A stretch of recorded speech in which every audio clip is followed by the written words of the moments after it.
Olá, olá, olá! Seja muito bem-vindo a mais um vídeo do canal. Meu nome é Liliane, eu sou pedagoga, psicopedagoga, especialista em autismo e agora também tenho TDAH.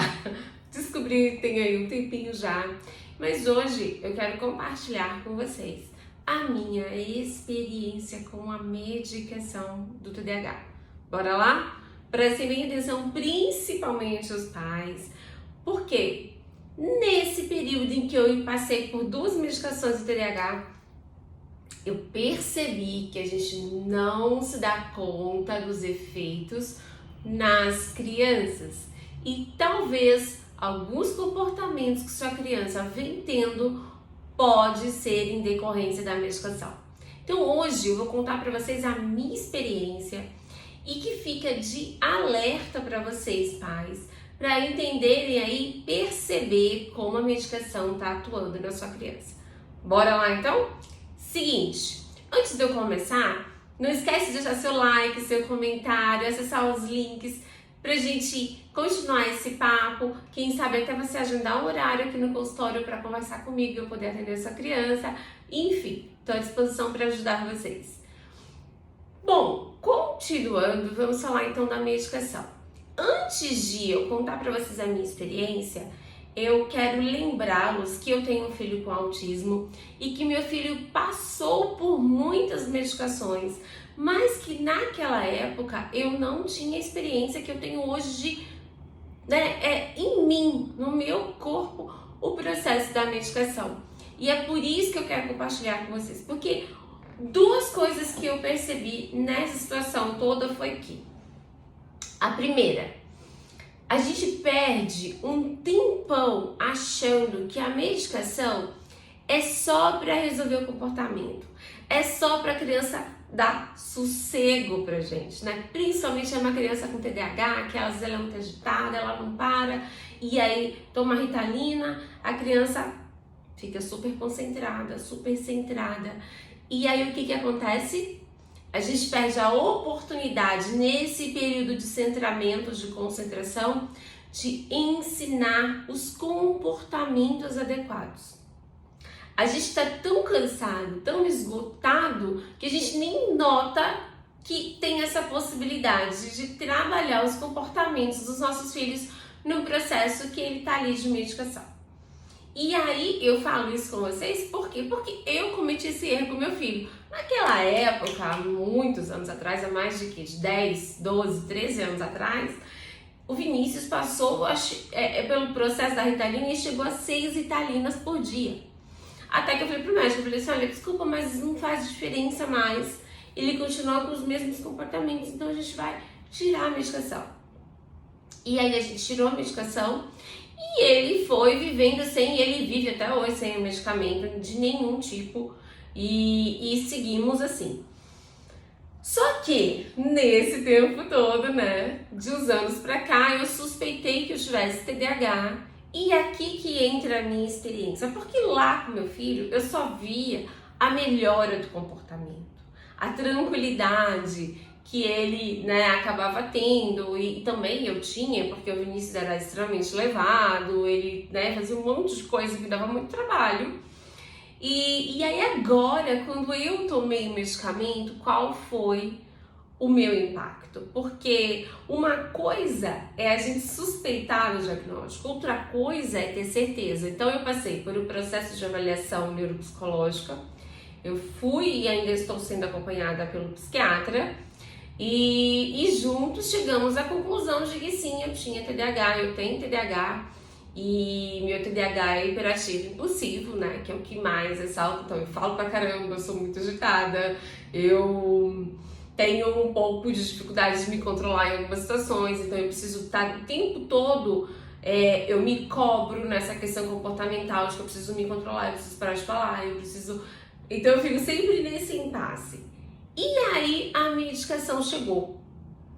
Quando a medicação chegou, gente, foi tão absurdo que fez assim, tirou com a mão e fez um silêncio na minha cabeça, absurdo, que depois quando eu cheguei na consulta eu falei assim, doutora, é assim que gente sem diagnóstico vive, isso é muito gostoso. Por quê? Porque nunca tinha silenciado a minha cabeça daquela forma. E aí, o que eu percebi? O tal do problema comportamental, que é o que a gente não aproveita o funcionamento do medicamento no organismo da criança para ensinar os novos comportamentos. Porque o que aconteceu? Quando eu estava tomando medicamento, né, que é o primeiro, que foi o Concerta, eu fiquei super funcional, então eu consegui estudar super certinho, assim, concentrado. Porque eu não tenho dificuldade para estudar, veja bem, eu adoro sentar, estudar, ler, escrever, eu tenho uma pilha de caderno na qual eu anoto todas as minhas coisas que eu aprendo, mas a questão é, eu sinto para estudar, aí eu vou tomar um café, aí eu levanto, vou tomar um café. Aí eu faço mais 10 minutos de alguma coisa, vou tomar uma água. Aí eu levanto, vou tomar uma água. Aí eu sento, mais 10 minutos, vou ao banheiro. E assim fico. Então uma coisa que era pra fazer em 2 horas, eu faço em 4, 5. Por quê? Porque eu não conseguia me concentrar. E esse comportamento impulsivo, né, de levantar, de não conseguir me controlar, me atrapalhava muito. Então a médica inseriu o Concerta e aí foi aquele silêncio. E eu super ficava concentrada, eu fazia as coisas e tudo funcionava. E foi aí que eu entendi, uau, é para isso que a medicação serve. Para treinar o nosso comportamento e conseguir manter essa organização mesmo depois que a gente retira a medicação por alguma razão, como já aconteceu aí, né, com muitas pessoas, enfim, inclusive com o Vinícius. Então, a principal função do meu ponto de vista da medicação não é só silenciar a mente, não é só trazer concentração, é também aproveitar esses momentos para treinar os comportamentos das crianças, né? E no caso, eu que sou adulta também treinar o meu comportamento para eu silenciar, para eu me concentrar, para eu tomar cuidado no que eu vou falar e assim por diante. E aí é que veio o grande problema. Lembra que eu falei para vocês que a gente vai ter cuidado com a medicação? Com o que está se passando com a nossa criança? É aqui que chega o pulo do gato. O que aconteceu comigo? Como vocês podem ver, eu tô de aparelho. E o que o Concerta desencadeou em mim? Os médicos, né, têm me dito, porque aí eu passei vários outros médicos, que o Concerta desencadeou uma questão relacionada ao bruxismo. Então, o que aconteceu? Provavelmente eu já tinha o bruxismo, mas ele não se apresentava de uma forma muito intensa, então eu nem notava que tinha. Só que eu venho me queixando para os dentistas que eu venho passando ao longo da minha vida, faz mais ou menos, acho que uns 5, 6 anos que eu me queixo disso para os dentistas, que eu sentia muitas dores no dente. E a dentista falou para mim assim, não, é sensibilidade, usa X pasta de dente, usa não sei o que vai passar. E realmente, de tempos em tempos, passava. O que hoje em dia eu subentendo como que quando eu estava mais estressada, a boca travava mais os dentes. Quando eu estou menos estressada, a boca relaxava e aí não tinha as dores nos dentes. Então, passou muito tempo como sensibilidade. Só que agora, com o Concerta, a coisa toda piorou de forma absurda. A ponto de, no final do ano, uma médica, a bucomaxilo, ela praticamente me colocar no centro cirúrgico para operar a mandíbula, né, a ATM, enfim. E eu achei aquilo muito estranho, muito suspeito. Eu falei, não, gente, não tem cabimento já assim, papum, operar. Ela me viu, já queria operar no outro mês. Eu falei, não vai rolar. Até porque, assim, eu acho que se tem como mediar a situação, a gente tem que fazer. E aí foi o que eu fiz. Nesse período entre ela definir a cirurgia e eu realmente fazer, eu fui procurando outros profissionais. Então, marquei consulta... Eu sou exagerada, gente, mas eu marquei consulta com 5 dentistas diferentes, né, bucomaxilo. E basicamente todos falaram a mesma coisa. Primeiro, não se faz cirurgia de ATM assim, de uma hora para outra, isso precisa ser bem analisado. Segundo, tem que fazer primeiro o tratamento convencional, que é aparelho, fisioterapia pro rosto e tudo mais. E aí, se depois de tudo isso não funcionar, aí sim faz a cirurgia. Então aí foi o que eu fiz. Então, por essa razão, hoje eu uso aparelho. E tô fazendo fisioterapia também pra face, pra poder, né, melhorar, reposicionar a mandíbula e tudo mais, enfim. Então a questão aqui é pra vocês ficarem atentos de que que a medicação da sua criança pode desencadear outros sintomas, outras situações das quais a sua criança não vai saber te contar. Ela não sabe como compartilhar com vocês. Então, talvez, pode acontecer da sua criança falar assim, mãe, tô com dor de barriga, mãe, tô não sei o quê. E às vezes é o quê? É o medicamento que tá dando dor de estômago, é o medicamento que tá dando palpitação no coração. Às vezes eles falam assim, ai, tô com dor no peitinho. As crianças já falaram isso pra mim, tô com dor no peitinho. E às vezes não é, né, o peito que tá doendo, mas tá dando alguma coisa no coração da criança. Então assim, enfim, a gente tem que ficar atento, porque, por exemplo, num caso de bruxismo, a criança vai chegar pra você e falar assim, ai, mãe, tô com dor no dente. Você vai levar no dentista. O médico não vai associar, o dentista não vai associar o bruxismo numa criança. Né? É uma coisa que muito mais relacionada com adulto, com estresse, enfim. Então percebem que assim, a gente precisa tomar cuidado em relação à medicação. E aí, como eu falei pra vocês, a médica me passou para tomar o Atenta. E aí, a minha experiência com a Atenta, eu preciso confessar para vocês assim, que ela é muito, muito diferente do Concerta. Ela não afetou essa questão dos meus dentes, tá bem tranquilo, não afetou o bruxismo. Mas em compensação, eu senti no meu corpo que não tem a funcionalidade parecida com o Concerta. Então aí, veja, tudo que você já havia treinado, ensinado, sua criança ter aprendido, ela vai mudar. Ela talvez não tenha tempo de se fixar quando o Atenta chega. Porque o Atenta funciona diferente. Então assim, eu me sinto fisicamente completamente diferente com o Atenta. Eu arrisco dizer assim que é praticamente não ter tomado nada. Mas apesar de não parecer não ter tomado nada, a cabeça tá silenciosa. Porque para mim o que mais pegava era isso. É dessa falação mental que a cabeça nunca calava. Então assim, eu pensava em 1 trilhão de coisas o tempo todo e isso me cansava demais, era muito exaustivo. Então assim, hoje em dia menos, mas antes eu tava dormindo, eu durmo, até hoje eu durmo, que pegou uma mania isso.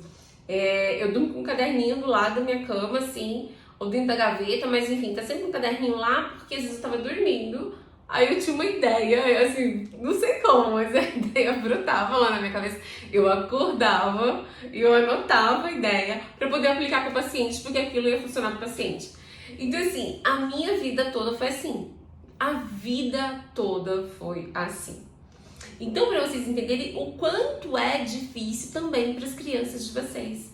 Então, não achem que TDAH é frescura, que TDAH é só mau comportamento, que TDAH dá muito trabalho. Não, a criança sofre também. E eu sofri muito na minha infância, sofri muito enquanto adulta por vários fatores e ainda tô no processo de me tratar, né? De entender como o meu corpo, né, interage com essas medicações, como o meu cérebro tá lidando com isso tudo e o quanto de benefício. Porque veja bem, a medicação tem que trazer um benefício. Se ela não traz o benefício, não tem função. E aí não pense que é só dar Ritalina, é só dar Concerta ou só não é só isso. Tem todo um trabalho por detrás que precisa ser feito.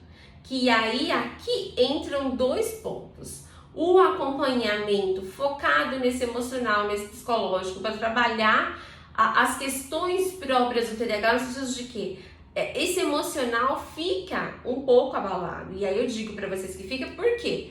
Porque quando eu era criança, as crianças faziam bullying comigo, as crianças, como eu posso dizer, elas implicavam muito comigo, porque eu não conseguia parar quieta. E a minha mãe também não fazia a menor ideia de que eu tinha TDAH, então ela também não tinha muita paciência, ela me batia, então assim, eram umas coisas complicadas. Então, precisa tratar essa área psicológica, tanto dos pais quanto das crianças, é muito importante esse suporte, até para a criança se entender como uma pessoa com um transtorno e que ela vai ter sim dificuldades ao longo da vida, que precisam sim ser tratadas e talvez tratadas o resto da vida. Porque à medida que a gente cresce, outras dificuldades aparecem. Então veja que não é uma coisa simples de lidar. E aí, aqui também eu sugiro a vocês que incluam nesse acompanhamento o acompanhamento psicopedagógico. Por quê? Não é que o TDAH tem dificuldades para aprender. Eu nunca tive dificuldade para aprender. Veja, eu sei um monte de assunto, eu sei coisas que as pessoas falam assim, nossa, por que você sabe isso? Mas por quê? Porque o TDAH também tem hiperfoco. Então, quando eu descubro uma coisa nova que me interessa, eu estudo aquilo a ponto de não conseguir nem dormir de tanto que eu penso naquilo. Então, fica assim uma coisa muito louca. E depois que eu descobri tudo sobre aquilo, passou a vontade, todas as vezes quando eu tô conversando com a pessoa fala, não, você sabia isso? Eu falei, sei, porque... E começa a falar. Então, assim, entenda que o TDAH não tem problema para aprender. O problema do TDAH é a falta de atenção, é a falta de concentração, é essa impulsividade do corpo, é esse mental que não para um segundo. Então tudo isso atrapalha o processo. Por quê? Porque a escola espera que a criança fique lá sentadinha, concentradinha, fazendo o que todo mundo faz. E uma pessoa com TDAH não vai fazer. Ela não vai fazer. E aí, você vai ter reclamação sim, vai ser cansativo sim, vai ser difícil para sua criança sim, porque ela não quer ser daquele jeito, mas ela também não consegue se controlar. E aí, junto com tudo isso, precisa do acompanhamento psicopedagógico, por quê? Porque esses buracos que vão acontecendo na aprendizagem, o atendimento psicopedagógico te ajuda e ajuda a criança a manejar. Claro, é um processo longo, demorado, não é em 1 ano, não é em 2 que resolve. Assim como o atendimento psicológico vai ser por muito tempo, porque as necessidades, você precisa ficar muito claro para vocês. As necessidades mudam de acordo com o que a criança cresce. Então, a necessidade da criança é uma, do adolescente é outra, do adulto é outra. Então, quanto mais a gente estimular para que essa criança adquira habilidades, que ela trabalhe os comportamentos, mais rápido ela se desenvolve, trabalha essa questão do diagnóstico e aprende a lidar com a situação como um todo, né? Do mundo, do social dela como um todo. Então, assim, são áreas importantes a serem olhadas. Dito tudo isso, caso vocês queiram atendimento, agende horário através do link que tá lá no início aqui do canal. E eu vou ficando por aqui, espero que a minha experiência tenha contribuído de alguma forma para vocês. Deixe o seu like, deixe o seu comentário, não esqueça. E também se inscrevam no canal. E caso queira, né, novamente, agendar um horário comigo, é só entrar lá no link. E eu vou deixar também o número do WhatsApp aqui embaixo para vocês. Ok? Um grande beijo. Deixa suas dúvidas aqui para saber se esse vídeo te ajudou, hein? Até a próxima. Tchau, tchau.